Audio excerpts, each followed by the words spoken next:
दर्शकों नमस्कार, राम राम, जय श्री राम और जय माता दी। मैं हूँ अश्विनी मल्होत्रा और आप देख रहे हैं अपना पसंदीदा न्यूज चैनल जम्मू तर्कश। दर्शकों, किसी कारणवश मेरी तबीयत कुछ ठीक नहीं है। पिछले 1.5 महीने से चल रहा है ऐसे ही कुछ। तो मैं कांग्रेस आई के जो JNK स्टेट के व्यापार मंडल के जो प्रेसिडेंट हैं उनसे मिलने नहीं जा पाया। आज वो खुद ही मेरे पास पहुंच गए। चलिए, इनसे मुलाकात करना भी ज़रूरी था। कुछ चीज़ें ऐसी हो रही थी कि जो जानना भी ज़रूरी था और आप लोगों तक पहुंचाना भी ज़रूरी था। तो आज मैं फिर एक बार फिर आप सबकी मुलाकात सरदार गुरमीत सिंह जी से करवाता हूं। इनको देखकर दो बातें मैं कहना चाहता हूं जो पिछले 3, 4, 5 इंटरव्यू इनके मैंने भी लिए और मीडिया चैनल ने भी लिए। उन सभी को सुनने के बाद एक बात मैं कहना चाहता हूं। वैसे इस समय सभी कहते हैं कि ये कांग्रेस आई के एक्स मिनिस्टर योगेश साहनी के पीछे लगे हुए हैं। लगे हैं या क्या वजह है वो असल यही जानते हैं कि क्या बात है। लेकिन इनके लिए मैं एक बात कहना चाहता हूँ। वो ये, कोई वक्त था जब गुरमीत सिंह जी सबके हुआ करते थे। कोई वक्त था जब गुरमीत सिंह जी सबके हुआ करते थे। जब किसी ने इनके साथ कुछ ऐसा किया तो इन्हें भी बहुत बुरा लगा था। आज इनका मानना है कि चाहे कुछ भी हो जाए, किसी को बुरा लगता है तो लगता रहे, मुझे भी तो बुरा लगा था। बात तो सही है। एक बात और मैं इनके लिए कहना चाहता हूँ, वो ये कि इनके पिता भी कांग्रेस आई के बहुत पुराने श्री राजीव गांधी के टाइम के नेता रहे हैं, इंदिरा गांधी के टाइम के नेता रहे हैं। उन्होंने राजीव गांधी से भी काफ़ी कुछ उनकी काफ़ी गाढ़ा प्रगाढ़ संबंध रहा है। ये अपने पिता के नक्शे कदम पर चल रहे हैं। कहते हैं कि वक्त बहुत कुछ सिखाता है, लेकिन एक बात ये भी है, कहते हैं कि वक्त हर इंसान का बदल जाता है, लेकिन वक्त ही यही सिखाता है कि हर आदमी बदल जाता है। ये दो बातें इनके ऊपर पूरी तरह सटीक बैठती हैं। चलिए खैर, बातें तो बहुत हैं। बाकी इनसे अगर कभी कोई भी बात करे तो जो हमेशा कांग्रेस पार्टी को ही सपोर्ट करते हैं। ठीक है भाई, इनकी पार्टी है जो उसको सपोर्ट करें, हम ये नहीं कहेंगे। आज मैं इनसे कुछ तीखे सवाल ही करूंगा कि चाहे ये नाराज हों चाहे ये खुश रहें, लेकिन सवाल मेरा तीखा ही होगा और मैं कांग्रेस पार्टी के ऊपर हमला करूंगा ही करूंगा। अब देखते हैं कि ये अपने आप को या कांग्रेस पार्टी को कैसे बचाते हैं। गुरमीत सिंह जी, सबसे पहले आपका बहुत बहुत धन्यवाद कि आप आए और आपने मुझे मौका दिया दोबारा कि मैं आपसे कुछ वार्तालाप करूं। चलिए गुरमीत सिंह जी, ज़्यादा वक्त ना लेते हुए पहले मैं ये कहता हूं, 1998 में जब इंडिया पाकिस्तान का करगिल युद्ध चल रहा था, ये सवाल मैं इसलिए उठा रहा हूँ कि आज की तारीख में आपके कांग्रेस पार्टी के राहुल गांधी का सिर्फ एक ही नारा है, नरेंद्र सरेंडर। कि नरेंद्र मोदी ने अमेरिका के आगे सरेंडर कर दिया है। ये सवाल उसी संदर्भ में है। 1998 में जब वाजपेयी की सरकार थी और ये करगिल युद्ध चल रहा था, उस समय पाकिस्तान के प्रेसिडेंट परवेज मुशर्रफ अमेरिका पहुंच गए थे, किसी तरह से युद्ध रुकवाइए। तो उस समय बिल क्लिंटन राष्ट्रपति थे अमेरिका के। उन्होंने अटल बिहारी वाजपेयी जी को फ़ोन किया था कि भाई परवेज जी जहाँ पे आगे हैं और आप भी आ जाइए तो बैठ के बातचीत कर लेते हैं। तो उस समय अटल बिहारी वाजपेयी का जवाब था, वो आए हैं, मैं नहीं आ सकता। अगर उन्होंने सरेंडर नहीं किया तो मोदी ने सरेंडर कहाँ कर दिया? सबसे पहले मैं मीडिया का शुक्रिया अदा करना चाहता हूँ। और वाजपेयी जो हमारे इस समय हमारे बीच में नहीं है, वो भी एक बहुत अच्छे प्रधानमंत्री रहे हैं। बिल्कुल आपने सही कहा कि उन्होंने एक स्टैंड लिया था, इतना बड़ा स्टैंड। उस समय कांग्रेस पार्टी ने पूरी तरह से सपोर्ट किया था।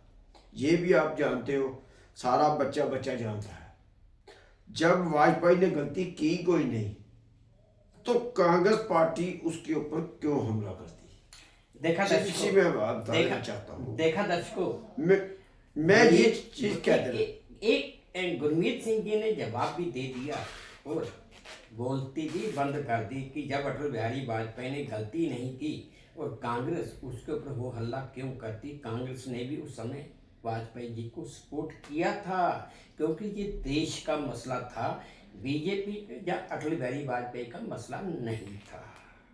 कुछ चीजें मैं आपको ऐसी बीच की बताना चाहता हूँ। उस समय वाजपेयी जी ने भी खुद माना कि उनके इलाज के लिए राहुल गांधी राजीव गांधी जी ने उनको भेजा था। जिस तरह भी है, हमारी कांग्रेस पार्टी ने कभी ये नहीं देखा कांग्रेस बीजेपी दूसरी कोई चीज नहीं। उन्हें एक देश का बंदा देखा, उन्हें एक ऐसा बंदा देखा भाई इनका ये देश के लिए बहुत जरूरी है, इनका इलाज करना जरूरी है। और बड़ा किसी भी तरीके से कैसे भी है राजीव गांधी जी को उनको भेज के, और अगर वो ना भेजते तो ना शायद वो प्रधानमंत्री ना बनते। दूसरी बात, कांग्रेस ने पूरी सपोर्ट, जो काम उस समय हमारे रिलेशन होते हैं कुछ जगह, जैसे मेरे सीनियर है, मैं तो सीनियर की बात मानता हूं, आज ये पोजीशन आ गई कि मैं मजबूर हो गया कुछ ऐसी चीजों के लिए बोलने के लिए, क्योंकि मुझे कांग्रेस को भी बचाना है, मुझे उन वर्करों को भी बचाना, हर चीज। वही पोजीशन थी हमारी उस समय वाजपेयी की। वाजपेयी साहब ने जब टेस्ट किए तो उससे पहले कांग्रेस के पूरी दुनिया में रिलेशन थे, कांग्रेस ने टेस्ट के लिए पूरा सपोर्ट किया।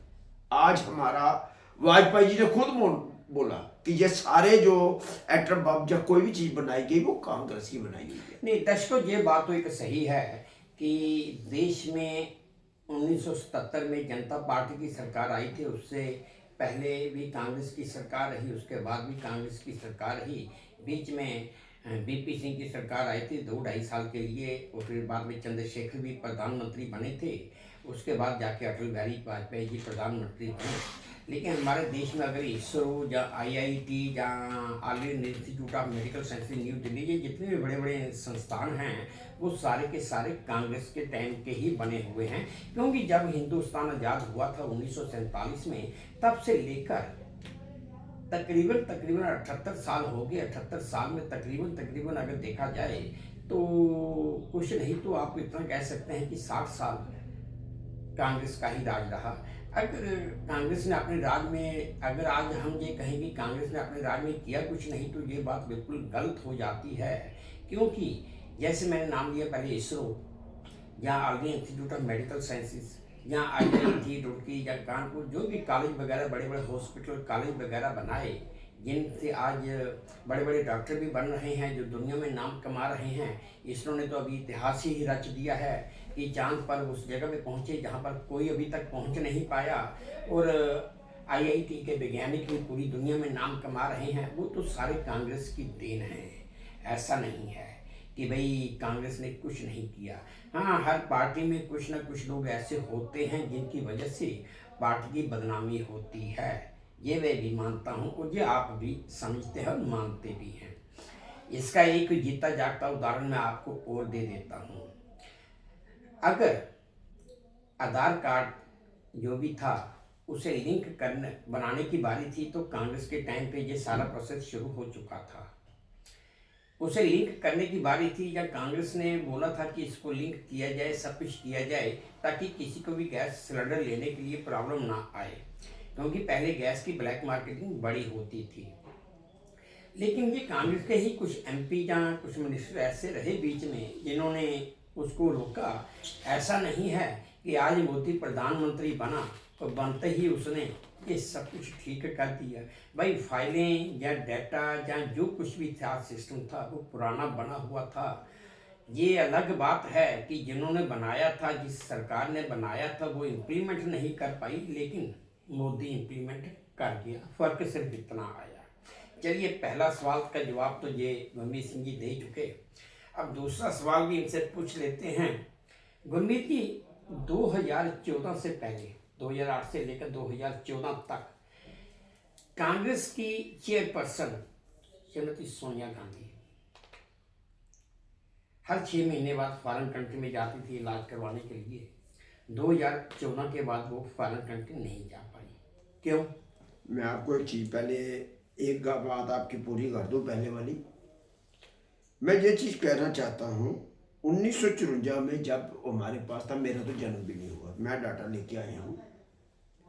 एक्चुअल क्या था उस समय, आपने भगत सिंह की अभी तक भी तस्वीर देखी है, कपड़े डालने के लिए थी, कच्छा पा के फटा हुआ वो बैठे थे। और मैं अपने होश की बात बताता हूँ, हम 7वीं 8वीं पढ़ते थे, 10 12 13 साल की उम्र होने के बावजूद हम टूरे पे टाकी और फटे हुए बूट, और हम ये तरसते थे कि कब हमारे रिश्तेदार घर में शादी आए तो हमें पैंट कमीज, एक कपड़ा निक्कर या कमीज मिल जाए। मैं आपको सीधी आज ये ले रहे हैं, हमारा कमाई कांग्रेस की कमाई हुई उसका। दूसरा, सबसे पहली बात है 1954 में, जिस समय हमारे पास कुछ भी नहीं था, उस समय स्टील उत्पादन किया गया। 1956 में इंजीनियरिंग कॉलेज बनाए गए, 1956 में मेडिकल साइंस, 1958 में रक्षा उद्योगपति DRDO, 1964 में एयरक्राफ्ट हाल जड़ो हमारी जो कंपनी बना रही है, जो इन्होंने प्रधानमंत्री ने प्राइवेट दे दिया उसको, जब जिसको नेट कसना नहीं आता। और 1965 में खाद्य सामग्री, और 1965 में विद्युत उपकरण बेल, 1969 में स्पेस उद्योगपति इसरो, और 1975 में कोल उत्पादन, 1975 में बिजली उत्पादन NTPC, 1984 में गैस उत्पादन गेल, जबकि गैस के लिए सबसे ज्यादा प्रोटेस्ट करने वाली बीजेपी थी कि आग लग जाएगी, बर्बाद हो जाएंगे, ये हो जाएगी, आपको भी मालूम है। इन सब के लिए उनके 1990 में सॉफ्टवेयर जो आपका इसरो है, मैं आपको एक छोटी सी जो कल ही मुझे न्यूज मिली है, प्रधानमंत्री इसरो को भी प्राइवेट दे रहे हैं। चलिए ठीक है, मैं एक मिनट, छोटी सी बात है, ये सारी चीजें बनाने के बाद उस समय अगर प्रधानमंत्री नरेंद्र मोदी की तरह होते तो आज तक शायद हम कच्चे में कुछ भी नहीं होता, कुछ भी ना होता। जो ऑपरेशन ये कर रहे हैं, जहाँ इनके बंदे जो कर रहे हैं, ये आपको ही पता है, जनता को भी पता है। उसके बाद आपने सवाल किया मैडम जी का। देखिए, ये तो सवाल तो मैडम जी दे सकते हैं, मेरे सीनियर दे सकते हैं। मैं आपको साहब पहले भी एक बार कहा था, जब मेरी 2009 में यात्रा पे मेरी ड्यूटी लगी, अमरनाथ यात्रा में मेरी लगाई जबरदस्ती ड्यूटी थी, मैं तो नहीं चाहता था, लेकिन हर जगह पर टॉप था मैं। तो वहाँ पे मेरा आया, मैंने अवार्ड लेना ही लेना, चाहे कुछ भी, सारा पैसा जेब से खर्च के मैंने अवार्ड लिया था वहाँ पे सेवा करके। पहला मेरा अवार्ड वहाँ से हुआ था, मेरी माँ का नाम हरवंश था, हरवंश टेलीकॉम से मैं शुरू हुआ था, जहाँ जहाँ मेरी माँ का नाम जुड़ा। आगे मुझे 99 में सप लड़ता था, उसके बाद जब से मेरी माँ का नाम जुड़ा तब से आज तक 18 साल से मैं सम्मानित अवार्ड ले रहा हूँ। उस समय तक मैं महालल्लू था, तो जिस टाइम की आप बात कर रहे हो उसकी मुझे नॉलेज भी नहीं है। तो मैं ये कह सकूँगा, अगर इस चीज़ का सवाल मेरे सीनियर से, रमन बल्ला जी है, करा साहब है, और बड़े बड़े हैं, उनसे पूछा जाए। और दूसरा, मैं उसके साथ जो मुझे मेरी नॉलेज में है, मैं वो जरूर कहूँगा, प्रधानमंत्री जी ने सारी दुनिया में, नरेंद्र मोदी जी ने सबको कहा, पूरे वर्ल्ड में, पूरे हर जगह पे दे दिया, व्हाट्सएप ग्रुप मीडिया में, हर जगह पे हमारा इंटरनेशनल मीडिया ने भी दिया कि प्रधानमंत्री जी हमारी तनख्वाह जो है वो अपनी दान कर देते हैं। मैं कहना चाहता हूँ कि अगर दान कर देते हैं तो कपड़े कहाँ से ढाते हैं इतनी। मैं चाहता हूँ जो फॉरन वो कहाँ से जाते हैं। अभी अमेरिका में गए थे, बिन बुलाए, वहाँ का बिल इंडिया की गवर्नमेंट से पे हुआ। वो कैसे गए बिन बनाए, झूठ की आप पेन भी ले लो, कोई भी जरूर। प्रधानमंत्री जो नरेंद्र हमारे मनमोहन सिंह जी, वो 56 इंच के थे असली, जिन्होंने लास्ट तक फटी हुई पग और 2 रुपए 5 रुपए वाला पेन रखा।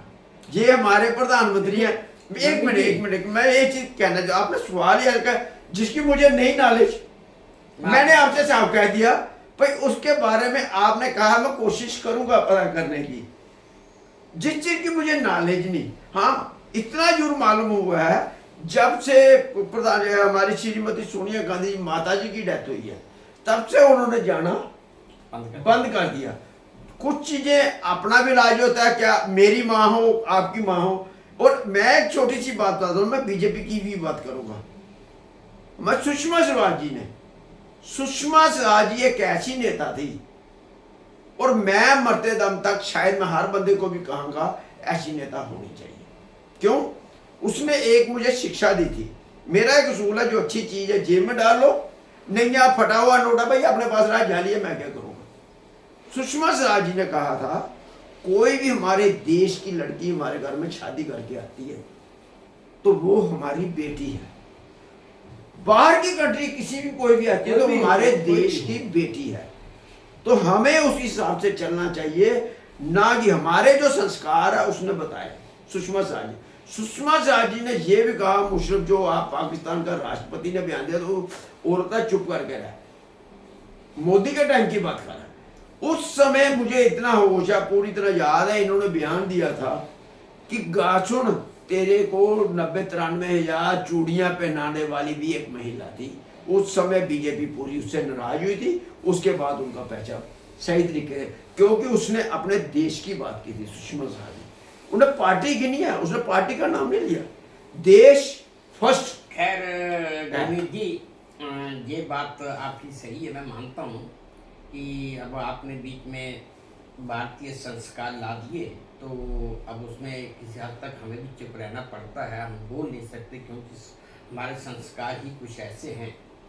लेकिन एक बात मैं ये भी कहना चाहता हूँ, 1954 में जब जवाहरलाल नेहरू प्रधानमंत्री थे तो वो इंग्लैंड गए थे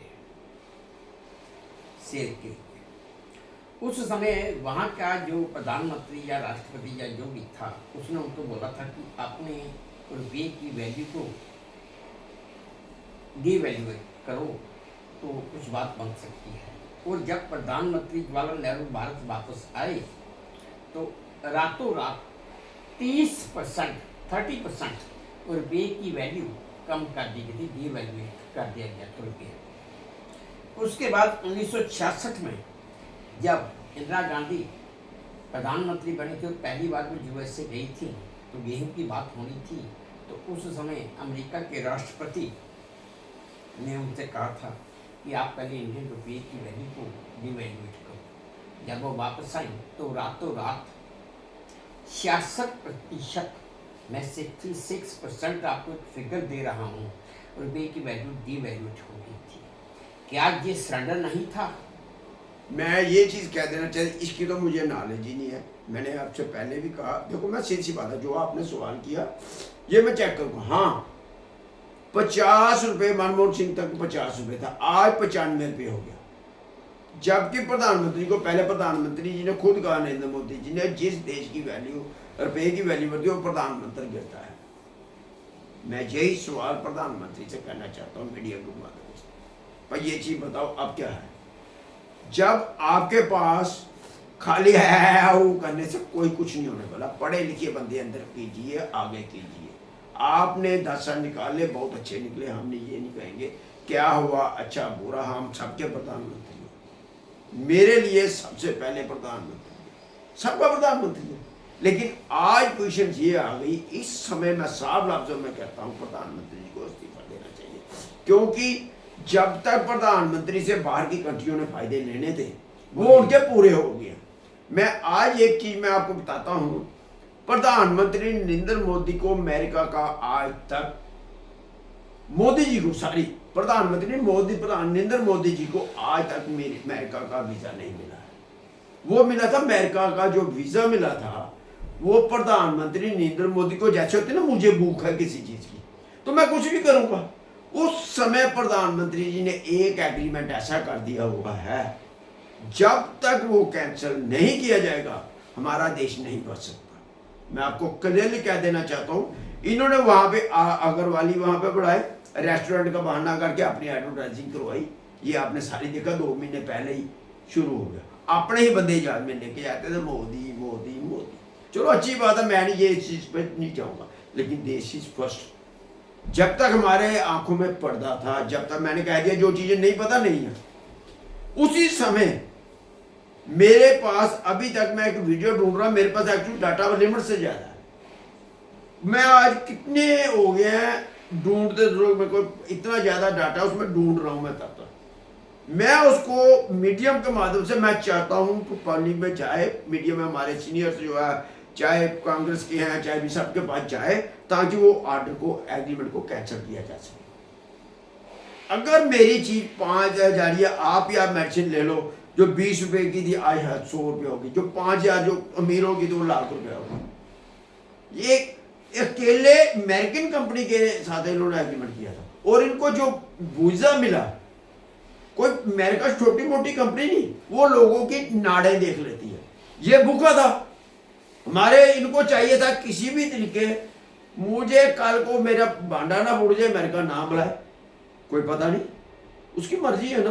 तो उसने इसको ब्लैकमेल करके भैया आके आपने साइन कर लिया, बहाना कुछ और बनाया। वहां पे जो मेडिकल कंपनी से बाकी कंपनियों के रेट नहीं बढ़े थे, सिर्फ उस अमेरिकन एबीपी न्यूज में भी क्लियर उसने पूरा बाया डाटा दिया था कुछ कंपनियों ने। वो जब तक कैंसिल नहीं होगा, हमारे देश की उस आबादी थी 130 करोड़, अगर 1 रुपया भी बढ़े, दवाई तो हर आदमी करता है, तो जानिए 103 करोड़ पे पर डे के जा रहे हैं। उसके ऊपर आप सोच लो कितना बड़ा है। जो मैं 20-22 लेता था आज 100 रुपए की है। हर जगह से हमारी जो इतनी बुरी हालत हुई है, देखो मैं ही ले लेता हूँ, मेरी औकात नहीं है, मैं 100 रुपए का लोन लेता हूँ, मेरे पास पैसे नहीं तो मैं क्या करूँ। अब जी न्यूज की ही मैं छोटी सी बात कर लेता हूँ, 48,000 करोड़ का उसका 48 करोड़ का उसका लोन है, 37 करोड़ पे कैसे माफ कर दिया गया?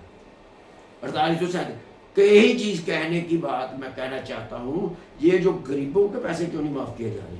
11,000 करोड़ आज से आया, अभी पता चला 20-22 लाख करोड़ जो है वो है। 11 लाख करोड़ का तो मैंने आज से 5 साल पहले भी दे दिया था, पूरा मीडिया में पूरे सबूत के साथ। ये चीजें आज तक माफ कर दी कि बड़े लोगों के माफ किए जा रहे हैं।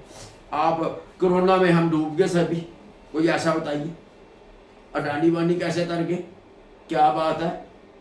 यही चीजें मैं कहना चाहता हूं, जब तक हमारा देश है। देखो मैं ये किसी के साथ नहीं, कोई मेरी किसी के साथ दुश्मनी नहीं है। मैं इस समय बीजेपी के पास और भी हैं बंदे, पढ़े लिखे भी हैं, वक्त कटता आ जाए। देखो ना, मेरा बेटा अगर आता है एक सीट नहीं है तो दूसरे को मैं आगे करूंगा, जा बेटे आगे हो जा, इस समय डूबते को जाता तिनका चाहिए। लेकिन ये चीजें नहीं की जा रही, जिसकी वजह से हमारा देश जो हमारा 55 लाख करोड़ से 2,89,000 करोड़ का कर्जा हो चुका है। और अभी मैं एक छोटी सी मैं आपको चीज देता हूं, शायद कुदरती मेरे पास आज कुदरती मैंने डाउनलोड कर ली थी। हाँ जी,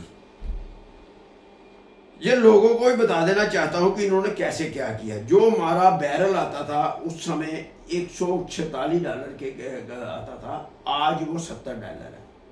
इन्होंने रेट बढ़ाए हुए हैं, और इन्होंने एक्साइज लगा के पेट्रोल पे जो इन्होंने 2014-15 में लिए 29,279, 15-16 में लिए 52,297 करोड़, 16-17 में लिए 67,182 करोड़, 17-18 में लिए 66,870 करोड़, और 19 में लिए 52,779 करोड़, और 19-20 में लिए 78,230 करोड़, 20-21 में 99,575, और डीजल पे जो है हमारी 42,881 करोड़। उसके बाद 1,01,429 करोड़, 1,48,210 करोड़, 1,36,524 करोड़, 99,854 करोड़, 1,23,166 करोड़, और 2,04,906 करोड़ एक्साइज ले रहे हैं। जबकि पर हमारे जो थे मनमोहन सिंह जी, उन्होंने क्या किया था, मैं आपको चीज बता देना चाहता हूं कि उन्होंने जनता को दिया था, रेट नहीं बढ़ने दिए थे, इसीलिए नहीं बढ़ने दिए थे कि ताकि हमारा ये चीज ना हो। देखो हमारा हर चीज है जनता के ऊपर, उसमें दिए थे सिलेंडर के ऊपर दिए थे हमने, डीजल के ऊपर हमने दिए थे 2,36,000 करोड़।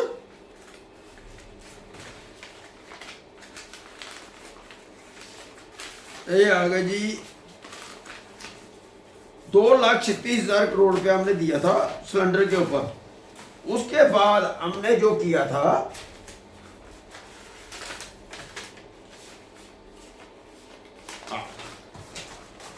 ये आपको मैं बता देता हूं, ये सारा है।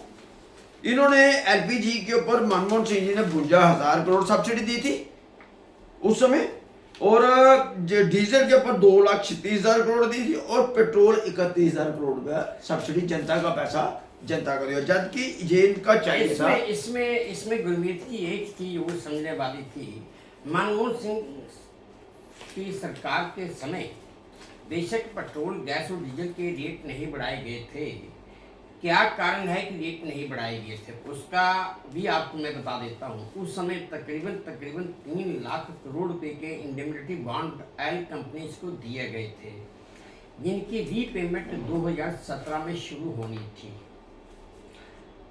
और वो 10 साल का पीरियड था। 10 साल के पीरियड में ना तो मनमोहन सिंह की सरकार 2008 से 6 साल रही, उन्होंने कोई उसका वो इंटरेस्ट दिया ना कुछ और दिया। जब मोदी सरकार आई तो इंडेमनिटी बॉन्ड जो थे उनकी रीपेमेंट स्टार्ट होगी। रीपेमेंट स्टार्ट होने की वजह से सरकार को एक्साइज ड्यूटी के जरिए पैसा चार्ज करके, लेकिन रेट या पेट्रोल के डीजल के रेट नहीं बढ़ाकर उन्होंने उसको पूरा, जो घाटा कंपनियों को पड़ रहा था उसको पूरा करने की कोशिश की है। ये नहीं कहा जा सकता कि भाई सिर्फ कांग्रेस ने सब्सिडी दी, लेकिन सब्सिडी दी कल को जब हालात ठीक हो गए।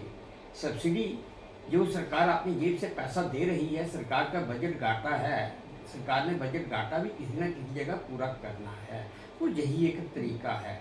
लेकिन हाँ, हम लोग आम जनता ये जानती नहीं है। ठीक है, आप कांग्रेस आई के काफ़ी अच्छे वर्कर हैं, पुराने वर्कर हैं, आपको काफ़ी ज़्यादा जानकारी है, लेकिन चलिए आपने ये बात उठाई तो मैंने भी आपको ये बात बता दी कि उस समय मनमोहन सिंह सरकार ने 3 लाख करोड़ रुपए के इंडेमनिटी बॉन्ड भी जारी किए थे, जिनकी रीपेमेंट चल रही है और अभी तक चल ही रही है, क्योंकि 17 के बाद अभी 8 साल हुए हैं। अभी उनकी जो इंडेमनिटी बॉन्ड हैं उनकी पेमेंट भी चल रही है। उसके बावजूद सरकार की कोशिश है कि भाई पेट्रोल डीजल के दाम ना बढ़ाए जाए। एक नंबर दो, दूसरी तरफ भी मैं आता हूँ। 2008 में भारत की कितनी आबादी थी? पहली बात तो ये है, आज आबादी तकरीबन 150 करोड़ को टच करने वाली है। अब चीज ये है कि अब युद्ध, कोई भी युद्ध, जैसे अभी इस समय अमेरिका, इजराइल और ईरान का युद्ध चल रहा है, हालात खराब हो चुके हैं। सरकार को भी पता है और हम लोगों को भी पता है, क्योंकि पेट्रोल, डीजल, गैस की कोई हमारी अपनी प्रोडक्शन तो है नहीं। जो भी प्रोडक्शन है वो वहीं से आती है। हाँ, उसको हम जहाँ पे रिफाइंड करते हैं वो होता है। दुनिया में अमेरिका एक ऐसी कंट्री है जो अपने रिसोर्सेज सिर्फ 8% ही इस्तेमाल करती है, बाकी वो सारे रिसोर्सेज दुनिया के इस्तेमाल करती है। ये भी आप बात जानते हैं कि आज 1 महीने से ऊपर हो गया इनका युद्ध चलते हुए, अभी तक कोई नतीजा नहीं निकला है। लेकिन आप ये भी जानते हैं कि अगर और 10 दिन जंग चली तो पूरी दुनिया के हालात खराब हो रहे हैं। कई देश तो ऐसे आगे हैं जहां पर लॉकडाउन, आज नहीं तो कल आपके पड़ोस में ही लॉकडाउन लगने वाला है। मैं आपको इसी चीज का जवाब देना चाहता हूँ। अगर ऐसा बांटते तो सरकार को ये ओपन करने चाहिए थे, नंबर 1। नंबर 2, ये हमारे हैं 3 लाख जो इन्होंने फ्री सिलेंडर के नाम पे दिए थे, कोई सिलेंडर फ्री नहीं था। ये आपको ही पता है, वो सब्सिडी में से काटे जाते थे। 3 करोड़ एचपी की रिपोर्ट के मुताबिक 90% से रिफिल ही नहीं कराए गए सिलेंडर। क्यों? किसको दिए गए? वो सिलेंडर कहाँ है? 3 करोड़ 69 लाख जड़े हैं सिलेंडर, आज तक उसका कोई पता नहीं गया। उसके ऊपर पाइप लगेगी। ये 5 लाख करोड़ से ऊपर 16 लाख करोड़ के करीब बनता है, उससे भी ज्यादा होगा। अगर आप एवरेज करिए तो एवरेज 4 करोड़ हो गया। तो आप कितने पैसे के लगाते हो? सिलेंडर कहाँ पे जाएगा? पाइप लगेगी, रेगुलेटर लगेगा, उसके बाद चूल्हा भी लगेगा। ये कहाँ से आए, कहाँ गए? ये तो सरकार के पास एंट्री होती है। ये मुझे भी मालूम है, काउंटर लगाते थे, काउंटर लगा के वहां पे 4 बंदों को देते थे भगा के, जी हमने कर दिया, ये आपको भी मालूम है, हर एक को मालूम है। पेशेंट ये है, आज मेरे पास वीडियो में अभी मैं दिख रहा, शायद मेरे सामने नहीं आई, वो दूसरे मोबाइल में, ये सिलेंडर को डिस्ट्रॉय किया जा रहा है, जबकि कानून कहता है, चाहे हमने पैसे पे किए हैं सिलेंडर के, वो आप 2 से ज्यादा घर में नहीं रख सकते, ये भी आपको मालूम है। तो फिर हजारों सिलेंडर कहाँ से आ रहे हैं, डिस्ट्रॉय किए जा रहे हैं सिलेंडर को, डिस्ट्रॉय करना कानून जो कहाँ से आ गए। बीजेपी के ही लोगों को कितने कितने लोग सिलेंडर पकड़े जा रहे हैं, मोटे मोटे, आपने भी देख लिया आगे खबरें। देखो मैं मैडम का भी शुक्रिया, जो अच्छा काम किया मैडम एडीसी ने, उसका भी शुक्रिया अदा करो। अभी भी लाइनें लग रही हैं। और हमारे एक रिफत कोहली जी, हमारे डायरेक्टर ने अभी परसों बयान दिया है, मेरे ख्याल शायद आपने सुन भी लिया होगा, उसमें उन्होंने साफ कहा है कि पेंडिंग होने की जरूरत नहीं है, 15 दिन का, 15 दिन के बाद कहाँ पे जाएंगे लोग, इज एग्रीड। दूसरा, पेंडिंग क्रेडिट किसने की, सरकार ने। सरकार किसकी है, बीजेपी की। पेंडिंग अगर लाइनें नहीं लगती तो पेंडिंग कहां से होती।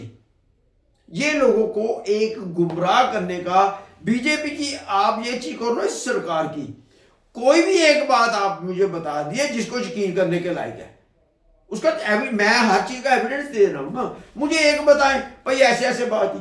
10,000 करोड़ रुपया ईरान ने हमारा माफ किया, हमारा शुरू से दोस्त था, जिस समय जंग लगी थी बाया वहां से ईरान से आ रहा था।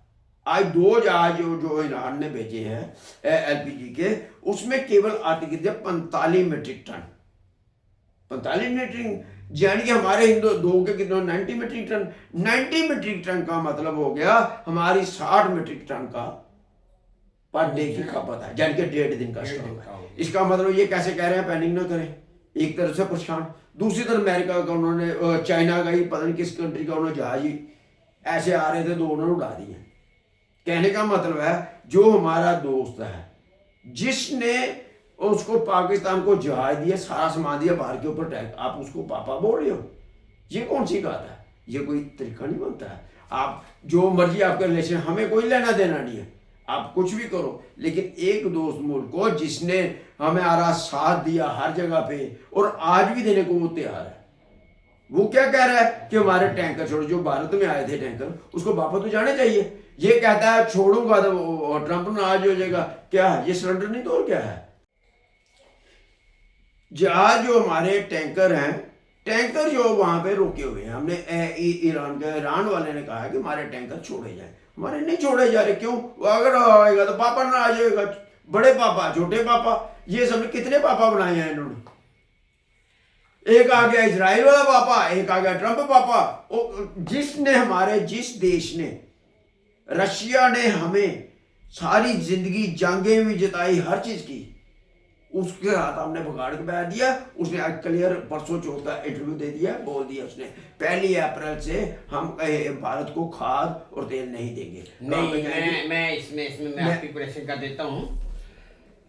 रशिया के प्रधानमंत्री की स्टेटमेंट आ गई है, वो कल शाम की स्टेटमेंट है कि भारत से हमारे बड़े अच्छे ताल्लुकात हैं, भारत जितना तेल खाद खरीदना चाहे हम दे रहे हैं और देते रहेंगे। ये एक थोड़े दिन पहले जब प्रधानमंत्री ने असेंबली में, पार्लियामेंट में भाषण दिया था, उस समय आगे थी लोगों ने अफवाह उड़वा दी कि भाई लाख मैं जी पूरी कर लेता हूँ, लाइन पूछो, मैं अगर दे रहे हैं तो बड़ी अच्छी बात है, वो खुशी की बात है, मैं आपको सीधी कह रहा हूँ, वो बड़ी बात है, वो खुशी की है। लेकिन हमारा जो असली मुल्क है, देश है, वो रशिया है। हमने जो जिसकी बांग्लादेशी हमारे ऊपर आंख उठाने की नहीं, 6 लाख में 60,000 रुपये उसको तेल और गैस देने की क्या जरूरत है। 60 करोड़ रुपया उसने दे दिया उसको, बांग्लादेश को क्यों दिया। इसमें भी गुरमीत की, इसमें भी एक राज है। वो राज ये है कि हम, भारत में कच्चा तेल आता है, हम उसे रिफाइंड करके उसको पूरा बनाकर वापस इन कंट्री को, श्रीलंका या बांग्लादेश या जो कंट्री है उनको हम सप्लाई करते हैं, जहाँ से हमें फॉरेन एक्सचेंज आता है। सुनिए, उससे हम 37 रुपये तेल देते हैं, 37, 38, 40 तक।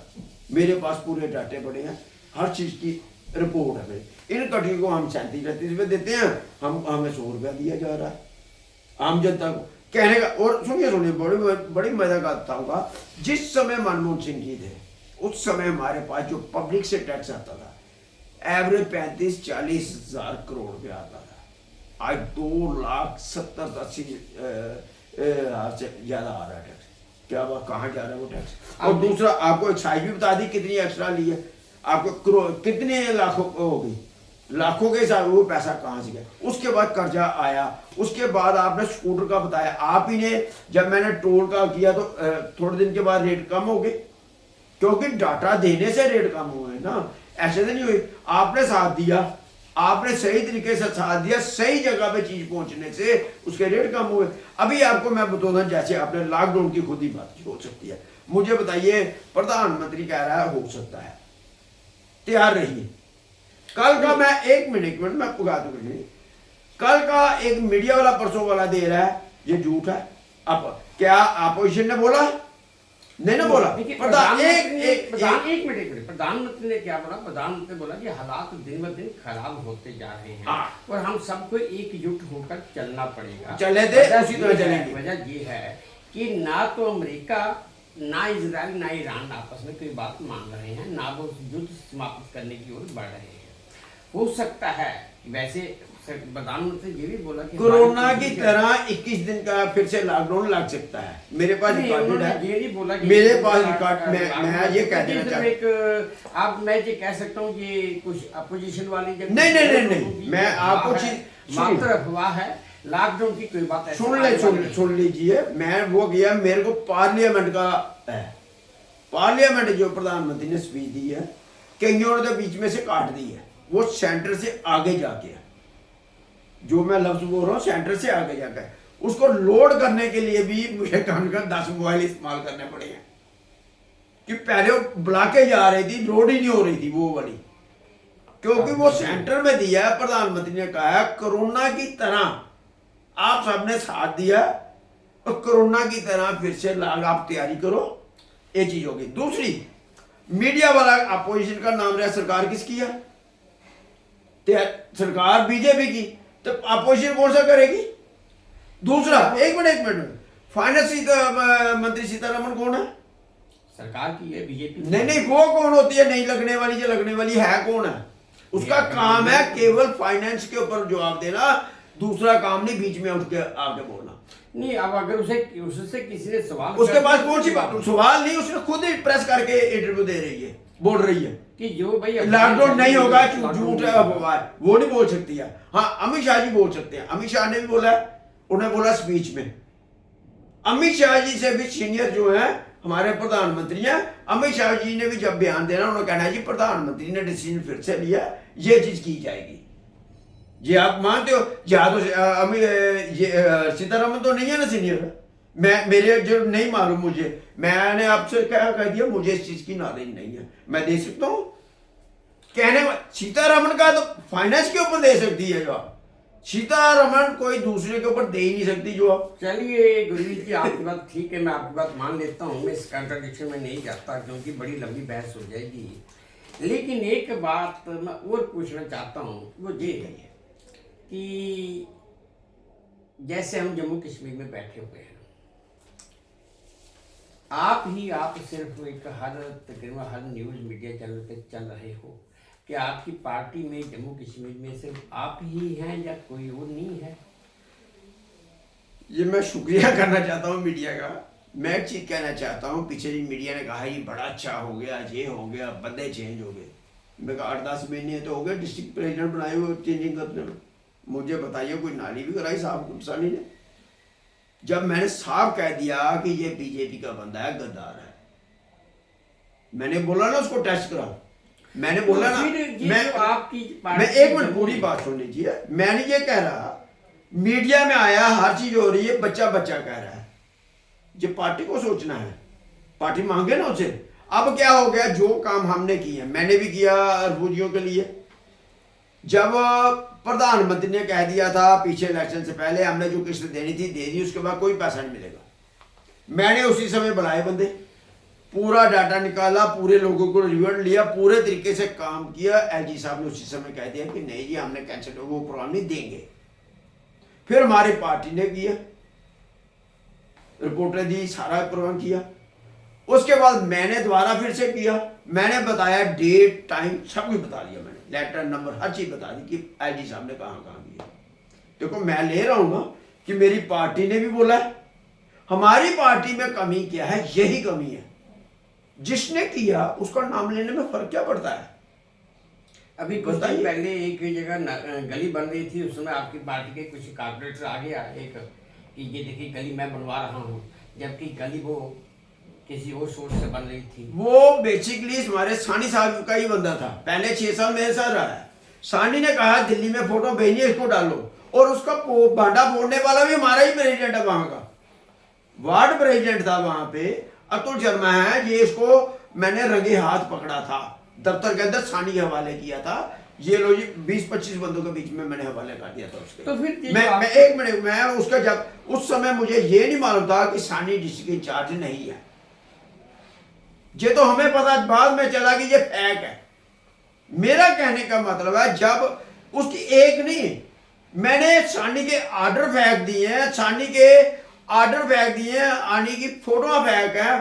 मुझे एक काम बता देना अपना, जो हमने प्रोटेस्ट करते हैं वो तो किसका प्रोग्राम है? वो दिल्ली से आर्डर आता है, वो दिल्ली का प्रोग्राम है, जो या तो प्रेसिडेंट और वर्किंग प्रेसिडेंट के नाम जाता है वो काम। अगर किसी ने डालना है तो वो सारी कांग्रेस को जाएगा प्रोग्राम, जो कोई आया या नहीं आया उस सबका प्रोग्राम है, वो किसी इंडिविजुअल नहीं है। मैं आपको छोटी सी बात, बेसिकली असली प्रोग्राम वो कांग्रेस हेड ऑफिस दिल्ली का है। उसके बाद जो अगर कोई उसका क्रेडिट बनता है तो वो तो केवल प्रेसिडेंट और वर्किंग प्रेसिडेंट का बनता है। मैं सीधी सी बात करूं, मैं एज ए लॉ क्लास कर रहा हूं, मैं सरकारी दफ्तरों में रहा हूं सारी जिंदगी, मुझे तभी चीजें ये पता है। मैं आपने सीतारमण वाले के बोल दिया, उसका कोई हक नहीं है बीच में बोलने का, फैक्ट ड्रामे करने का नहीं है। इसी तरह जो आ रहा हमारा साढ़े सब पता है, वो है ही कोई नहीं। कहाँ आज तक 20 साल से आया नहीं, पहले फैक्ट था, पहले कभी आता ही नहीं था, हर जगह पे लोगों को फोन करता। आप मेरे पिछले चेक करो ना पूरी पार्टी का, जब सानी नहीं था हमारा देखो हंसते खेलते कितना अच्छा काम होता था। अब हम जो 4 बंदे बैठते हैं, आप उसको किसी को बुलाते ही नहीं है। फोन करता, ओए उसको मत बुलाना, उसको मत बुलाना, उसको मत बुलाना। अब करा कहाँ कहाँ जाएगा, पल्ला कहाँ, बाकी कहाँ कहाँ जाएंगे, पता नहीं क्या बंदा करे। तो फिर ये जो आपके कड़ा साहब हैं, या भल्ला साहब हैं, या रविंदर शर्मा साहब हैं, ये क्या कर रहे हैं? ये क्यों नहीं कुछ करते थे? देखो इनको करना चाहिए। दिन आपकी पार्टी जो डोमिनेटेड खत्म ही होती जा रही है। मैं आपको बिल्कुल खत्म हो चुकी है। मैं ये चीज करना, पार्टी को बचाने का ही रास्ता है। मेरे एक सीनियर्स आए थे, उनके देखो होता किसको नाले किसको होती है। हमारे दफ्तर में एक बंदा है, मैं उसको पिताजी का दोस्त था, मुझे नहीं पता है, जैसे आप मुझे जानते थे मैं नहीं जानता था। मैं आपको मालूम है ना, सही बात है गलत है। मैं बैठा था मीर साहब के रूम में, प्रेसिडेंट के रूम में बैठे हुए थे हम, रविंदर शर्मा सारे बैठे हुए थे। वो बंदा आया, कहता जी इसको मैं साल को 5-6 साल से वॉच कर रहा हूँ।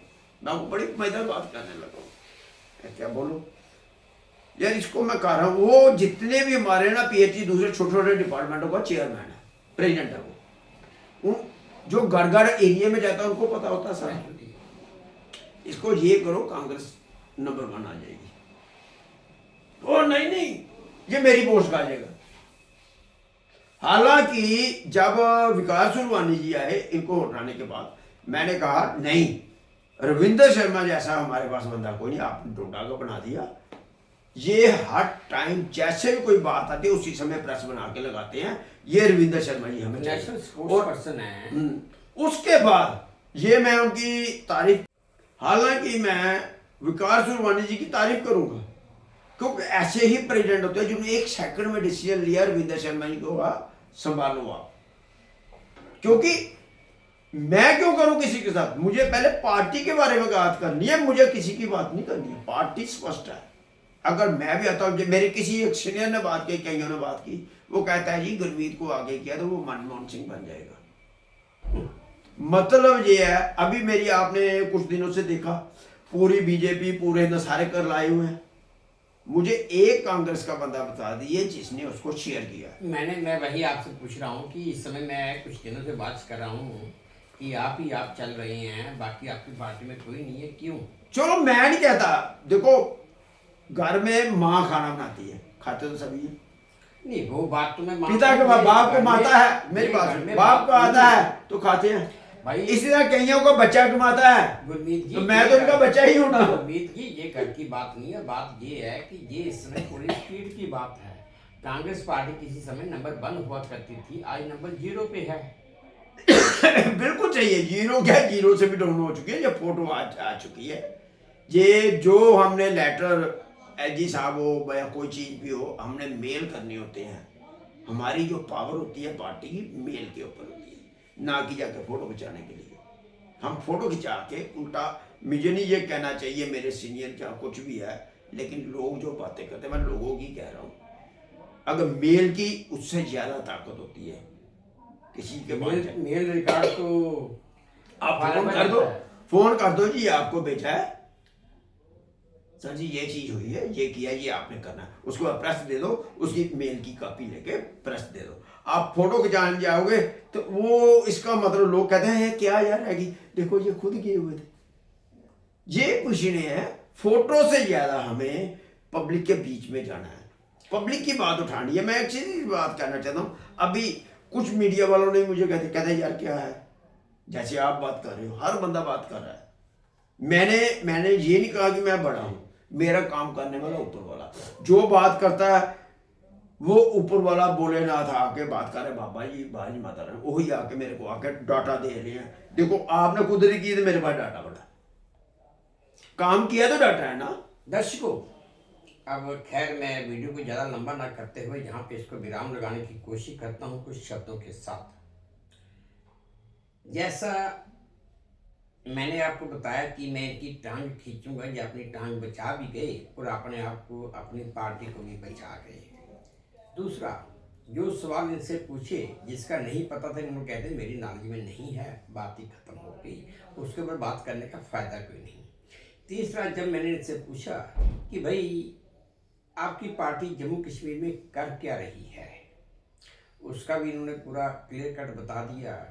अब मैंने तो सिर्फ इतना ही बोला था कि भाई आपकी पार्टी किसी समय नेशनल पार्टी नंबर 1 पे हुआ करती थी, आज 0 हो चुकी है। इनका खुद का मानना है कि 0 से भी नीचे आ चुकी है।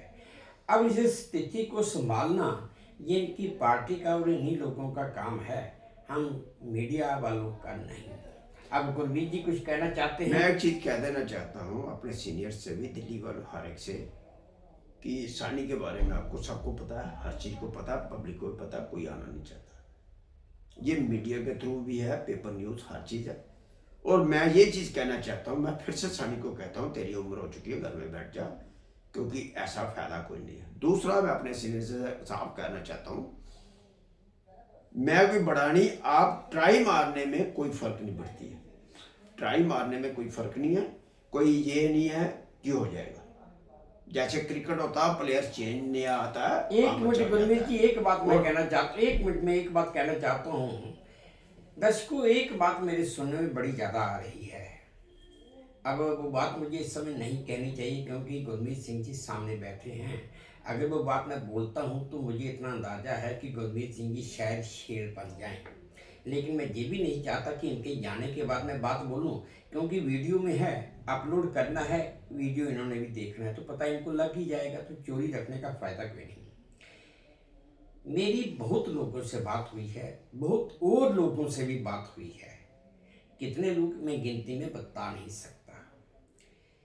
सभी का मानना है कि अगर गुरमीत सिंह पार्टी को चलाना चाहे तो चला सकता है, ये पार्टी को दोबारा खड़ा कर सकता है। क्या वजह है कि ये जो बाकी बैठे वो खड़ा नहीं कर पा रहे हैं, ये बात वही जाने, हम नहीं।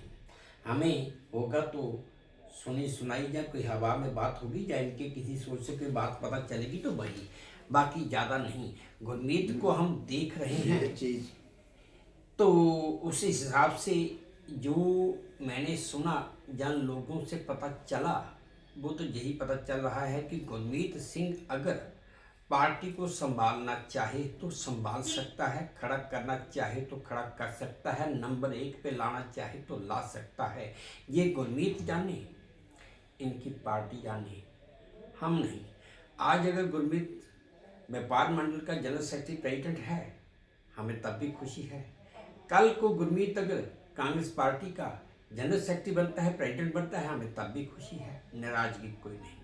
ये देखना सिर्फ इनकी पार्टी ने है, किसी और ने नहीं। क्यों मैं गुरमीत? बिल्कुल सही कह रहा हूँ। मैं आपको एक चीज़ कहता हूँ, मैं फिर से कहना चाहता हूँ, जब तक सानी को बाहर नहीं निकाला जाता तब तक मेरे पास, मैं अभी भी कुछ डाटे लाया हूँ, वो मैं अभी दे नहीं पाऊंगा, क्योंकि मैं चाहता हूँ उसकी वैल्यू है। अगर पार्टी को एक हफ्ते के अंदर उन चीज़ों के ऊपर खड़ा किया जा सकता है, मैं सीधी सी कह रहा हूँ, अगर मैं कर दूँ, उसके बाद आगे जब गद्दार आ जाएगा तो उसको मिट्टी में ठोक दिया जाता है। मेरे पास ऐसी चीज़ें हैं, जैसे हमारे 85 करोड़ लोगों को आटा देना, राशन देना, मैं साबित कर दूंगा उसमें भी गवर्नमेंट जो है पैसा कमा रही है। मतलब ये दर्शकों, मेरे पास सिंह जी का एक ही बात कहना है, वो ये कि एक बड़ी पुरानी कहावत है, जो चोरी से जाए पर हेरा फेरी से न जाए। गुरमीत सिंह की बात का तात्पर्य मतलब तो यही निकलता है कि अगर आज पार्टी हम कोशिश करके नंबर 1 पे ले भी आए और कल को अगर फिर यही गद्दार आदमी आगे आ जाए जो गुरमीत सिंह जी कह रहे हैं, तो पार्टी फिर जीरो हो जाएगी और हमें उसका फायदा कोई नहीं होगा। क्यों गुरमीत? बिल्कुल ठीक है जी। मैं ये चीज़ कहना चाहता हूँ, बेसिकली मैं पार्टी के लिए कर रहा हूँ, राहुल गांधी को प्रधानमंत्री बनाना है, इन सब ने मिनिस्टर बनना है, सब कुछ बनना है, वैल्यू इनकी बननी है। घर में पुराना जमाना देख लो, घर में एक कमाता था, सारे खाते थे। मैं कुछ नहीं करने वाला, मैंने मेरा काम करा रहा बाबा। मैं सीधी सी बात है, उसने, ताकि जो महालल्लू खुद को कहता महालल्लू था, अगर उसने दिया है मुझे कुछ, तो उसको लोगों में, हमारे में अपनी कुर्बानियां दी हैं, लोगों के लिए दी हैं ना। अपने लिए क्या लिया हमने? मेरे पिताजी ने क्या लिया? मनमोहन सिंह ने फटी की पग, आपने क्या लिया? घर उड़ा लिया, मैंने उड़ा ये लिया, बात क्या सही लिया? है यही कि चीज कहना चाहता हूँ। गुरमीत के फादर दादा लक्ष्मण सिंह, जसवंत सिंह, जसवंत सिंह, कामरेड जसवंत सिंह, वो कांग्रेस आई के बहुत पुराने और बड़े अच्छे नेता थे। मैं उन्हें जानता हूँ, पर्सनली भी जानता हूँ, बहुत अच्छे नेता थे। अब जो गुरमीत सिंह जी उन्हीं के रास्ते, नक्शे कदम पे चल रहे हैं। चलिए, हमारी प्रार्थना है कि ये भी, इनको भी कामयाबी मिले और जो अपने पिता का नाम भी रोशन करें। खैर दर्शकों, वीडियो को ज़्यादा लंबा ना करते हुए मैं यहीं पे विराम लगाता हूँ। उम्मीद करता हूँ आपको मेरी ये आज की बात गुरमीत जी के साथ अच्छी लगी होगी। अगर अच्छी लगी है, पसंद आई है, तो मेरी वही प्रार्थना कि प्लीज़ मेरे इस वीडियो को लाइक कर दीजिए, शेयर कर दीजिए और सब्सक्राइब भी कर दीजिए। और चलते चलते आपसे विदा लेता हूँ इसी उम्मीद के साथ कि आप अपना भी ध्यान रखेंगे, अपने देश का भी ध्यान रखेंगे। जय भारत और धन्यवाद।